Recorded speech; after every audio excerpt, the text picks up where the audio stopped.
it! With Ramona and the, are you kidding me? Are you kidding me? Can I just say that Ramona was lit as hell in the Berkshires.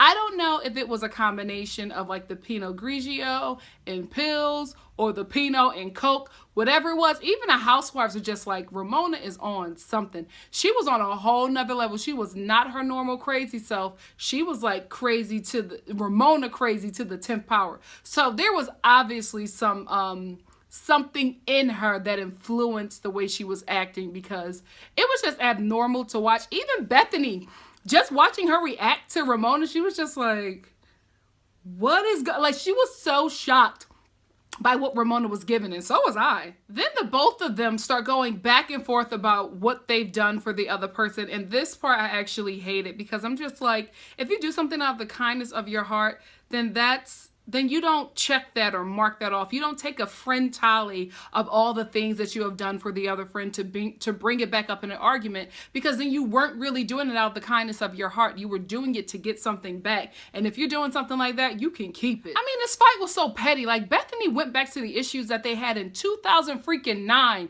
when the both of them had different faces. And I'm just like, sis, this is so petty. It doesn't even matter. If you forgave her for something that she did in 2009, let it go. You forgave her. You can't bring it back up now because y'all are having a disagreement. Because if y'all weren't, you wouldn't be thinking about that 2009 incident. Or maybe you never forgave her when you said that you did. So they're both going through like a heart check right now. Then Ramona says, well, you were topless, you had sex on a waterbed, and you kissed a woman. Like, dropping all of her tea. And I'm just like, with friends like these, who needs enemies? We get the scene that I have been waiting for since I saw it in the preview. Bethenny bends over, opens her legs, like shoots them to the sky and yells, mention it. And I was like, yes, sis, yes. Because the thing about Bethenny that I love, she's secure in who she is, and she knows what she did, and she's not ashamed of what she did to get to where she was at. And Ramona was trying to throw these things in her face to make it seem like she wasn't as much of a businesswoman that Ramona is. And Bethenny was just like, mention it. I know who I am. I own my stuff. I love everything about me. So nothing you can say could harm me. And I love that. That was my favorite scene, because, honey, let somebody try to come for me. Ha! Come at my womanhood. Mention it. Legs open, ussy to the sky. Yes, Bethenny. Then Ramona says that Bethenny banged her way to the top, and I was like, oh, girl. Now we're getting Housewives of Atlanta low. Because you know them girls, when they get into it, they start going like underneath the rug and just ripping everybody's information out and throwing it and putting it on national TV. And I don't think that Bethenny did that, because she was actually really surprised that Ramona said that. And then Ramona starts telling Bethenny that she's self-made, and then Bethenny is just like, how many Pinot Grigios did you sell? So they start coming at each other with how much they made or whatever. But I feel like the initial issue there was revealed when Ramona said to Bethenny, I'm self-made. I didn't have everything that you have. I wasn't born with a silver spoon in my mouth. I had to work for everything. And that happens a lot. There are a lot of people who are mad at privileged people, and that's just the American way. But I'm just like, girl, y'all both businesswomen, so who are successful at this stage in your life, so why do you care? But I think that maybe Ramona is mad that Bethenny achieved a lot of her success younger. I don't know what it is, but there is a definite jealousy that Ramona has towards Bethenny because she was born into privilege. But I'm just like, your daughter was born into privilege, so you hate Bethenny for what you have become? I'm confused. Oh, I forgot Ramona dropped this tea. Your brand is done. I was like, ooh, what? But Bethenny was just like, her brand is doing very well. I don't know. I've noticed that I'm seeing a lot of skinny girl in the clearance section, and I don't know what that means, because it's Marshall. So you always see like a lot of good products in the clearance section. So that's not a read, but I'm just like, does Ramona have some insider tea? What in the hell is up with Dorrinda's house? I swear that Dorrinda's house is the equivalent to a Iyanla Vanzant. If you go into that house, you are going to spill all of your tea, release all of your issues and anger, everything that has been building up in you for a large majority of your life. some ugly stuff that you have been trying to keep in, the minute you cross Dorrinda's threshold, I'm telling you, it's all coming out. I don't want to go there. I don't ever want to go to Dorrinda's Berkshire house because it's something about that place.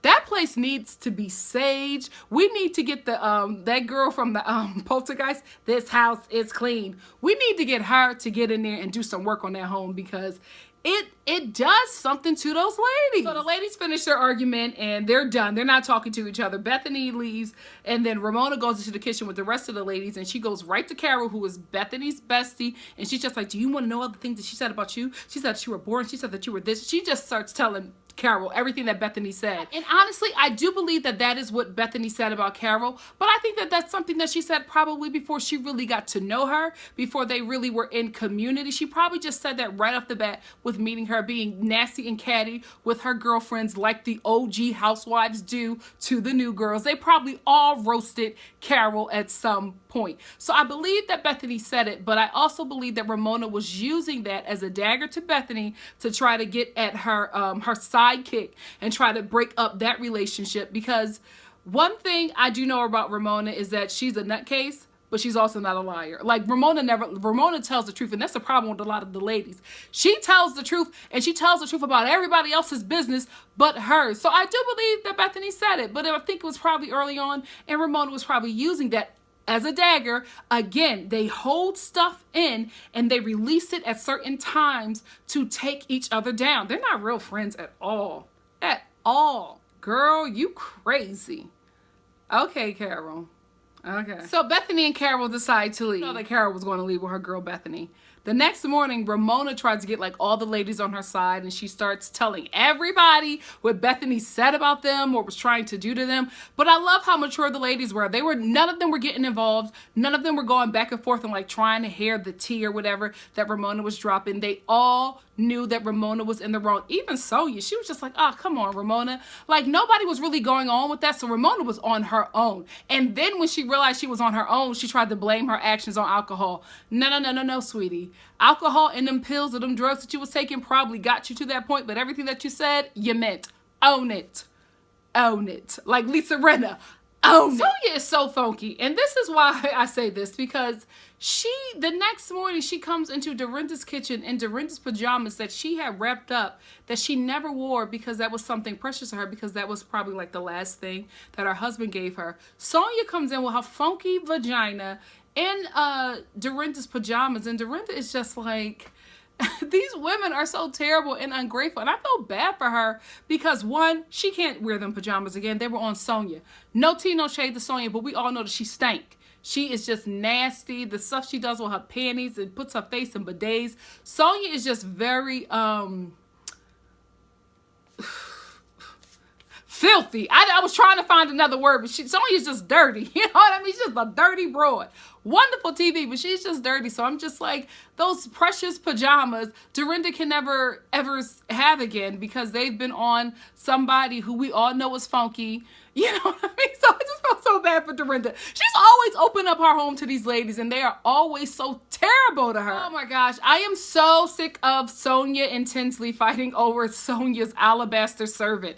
I am over it. Bravo, stop putting this storyline on your network before you get sued by this kid. We don't do indentured servants anymore. And it doesn't help that he's redhead. You know what I mean? So it's just like, Sonja got an Irish indentured servant like back in the day. No, cut this out before y'all get sued. Like, who got sued? I think it was CBS. One of them big networks got sued by like interns who weren't getting paid. They had to pay out a chunk of money. So Andy, get your network together before you get sued by Sonja's indentured servant. All the ladies are back in New York. Dorrinda reveals that Ramona tore her room that she stayed in apart, like ripped things off the ceiling and like ripped like light fixtures down, destroyed paint, ripped wallpaper. This further solidifies for me that Ramona was high out of her damn mind, because who would do that? Who goes to stay at another person's home and rips down lighting fixtures and paint? I'm thinking she was probably tweaking and just lost it, because Ramona was not herself, man. Tinsley is still looking for a place to stay because she could not stay with Sonja anymore. And Carole was trying to get her to move down the hall from her. So she takes her to go look at the apartment in her building. And can I just say, the apartment was okay, But for $7,000 for 1,200 feet?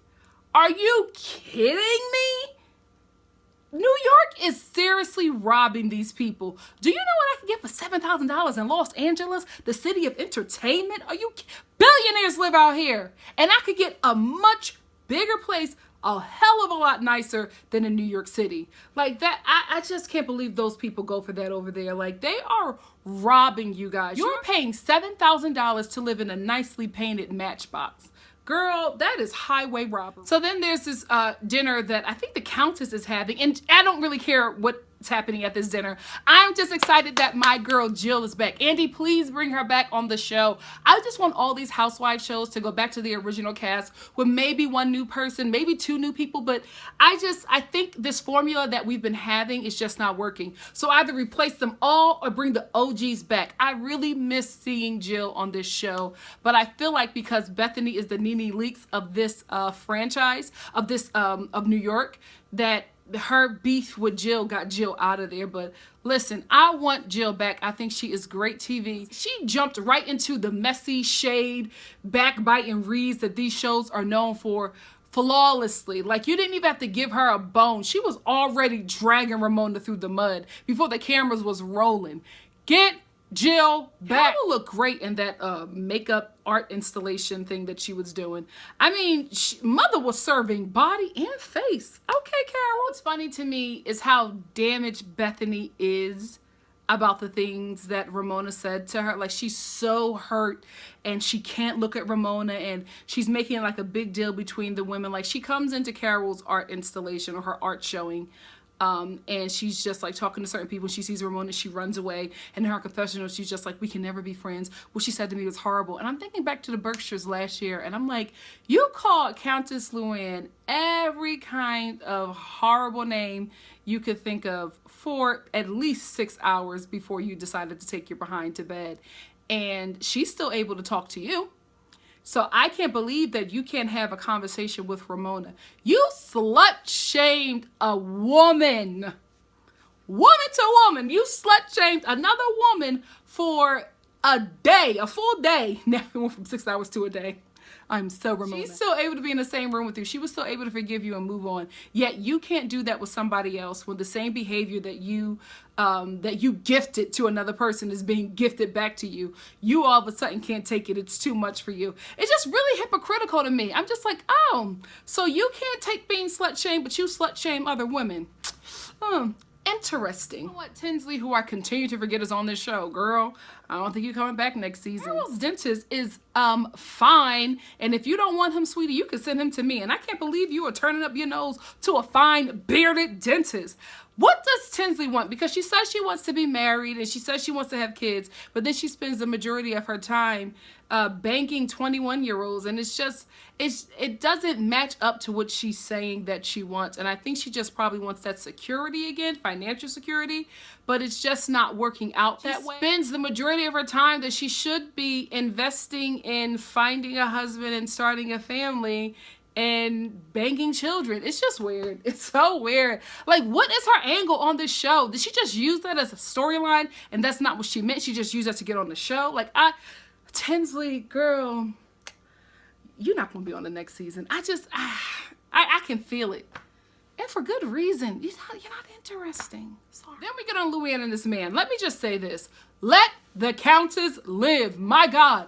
LuAnn knows what she's doing. She knows what she's in. This was the first time, however, for me, that I've seen her actually admit that Tom had an affair. But did you see how she said it? She doesn't care. LuAnn does not care. My girl, the Countess, wants the lifestyle. She is marrying a man who is wealthy. His family has old money. She knows what she's doing. She has a wealthy man. She has a wonderful lifestyle that she can live in. She's taking private jets to Palm Springs or Florida or wherever she does, and she's getting, car service everywhere. That alimony is probably running out. Like, we don't know what her financial situation was. She found a way to stay afloat and get what she wants. So she probably got men too. So the both of them is probably banging different people whenever they feel like it. But mother, she got a high-rise New York City apartment in the sky. She got a warm peen at night whenever she wanted, and she has the wealthy last name of some rich high Hollywood bigwig. So some rich New York bigwig. So she's good. She knows what she's doing. And I feel like the women think that she's not as smart as she is, and I'm just like, all of y'all done scammed some peen to get in a better situation. Countess LuAnn has found her hook to a better way of life. Let her hook onto that star and fly as high as she wants to. She knows what she's doing. Why don't y'all leave her alone? I feel like they're either jealous now because they're the breadwinners, and it seems to happen a lot in these wealthy, high society things. When the women get money, they become like very pompous and start looking down on other women who have married into money, like they didn't get there the same way. So I don't get it. I don't understand, but I honestly feel like Countess LuAnn knows what she's doing, and the women just need to back off. I don't think she'll ever speak about it because they have an understanding, but she knows what she's doing. Mother is set for the rest of her life. That dude is wealthy. Look him up. He got some coins. She knows what she's doing. She knows exactly what she's doing. Let the Countess live. That's where the episode ends. Then we get this ridiculous remainder of the season preview, and I'm telling you ladies, it looks good. So I will continue to tune in. I'm actually going to be on the East Coast for about 3 or so weeks. So my reviews are going to be posted a bit earlier because there's this huge time difference. And that's the thing, I'm in Los Angeles. So if you ever watch me, if you're subscribed to me from the East Coast, my reviews are extra late for you guys because I'm 3 hours behind you or something like that, right? Or ahead. Behind. I'm behind. Anyway, I'll be on the East Coast and I'll be able to get my reviews up quicker, and I look forward to reviewing the remainder of the season because it's going to be juicy. So if you like what you see here, please like, comment, subscribe, and share, and I will see you next week. I am so excited that Real Housewives of Orange County is coming back because that's always been my favorite show, and we got Crazy Kelly back. Woo! It's gonna be good. See you then, ladies. Bye.